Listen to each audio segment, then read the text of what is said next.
გამარჯობა მეგობრებო, დღევანდელი გაკვეთილის თემაა ერთი მარტივი, მაგრამ საკმაოდ გამოსადეგი და საინტერესო საკითხი.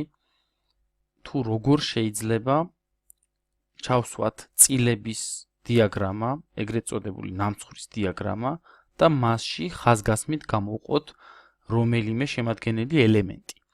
მაგალითად, თუ მაქვს მონაცემები საწყობში არსებული პროდუქტების შესახებ, 5 პროდუქტი, შესაბამისი რაოდენობები, მაგრამ ჩემთვის საინტერესოა მეორე სახეობის პროდუქტი. შესაბამისად, როდესაც შევქმნი დიაგრამას, ამ დიაგრამაზეც სასურველია მეორე პროდუქტი იყოს განსხვავებულად ნაჩვენები და გამოყოფილი. ამისთვის მე პირველ რიგში უნდა ჩავსვა ეგრეთ წოდებული pie chart-ი, მოვნიშნოთ მონაცემები, გადავიდეთ insert menu-ზე, ავირჩიოთ pie chart-ის სექცია და მასში შევარჩიოთ სამგანზომილებიანი pie chart-ი.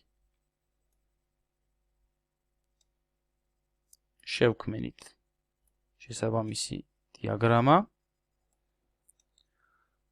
ახლა უკვე ჩვენი მიზანია წითელი ფერის ნაჭერი, სადაც ჩაწერილია პროდუქტი მეორეს მონაცემები, გამოვყოთ და ვაჩვენოთ განსხვავებულად.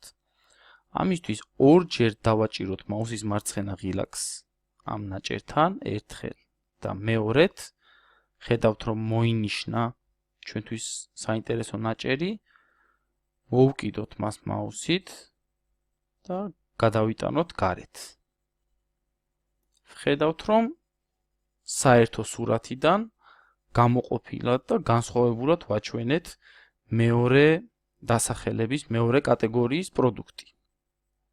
ამით ჩვენს დიაგრამას შეგვიძლია შევძინოთ უფრო განსხვავებული და განსაკუთრებული სტილი და გავხადოთ უფრო მეტად ინფორმატიული. მადლობას გიხდით ყურადღებისთვის. გააზიარეთ და დაალაიქეთ ჩვენი Facebook-ის გვერდი და გამოიწერეთ ჩვენი YouTube-ის არხი. წარმატებებს გისურვებთ.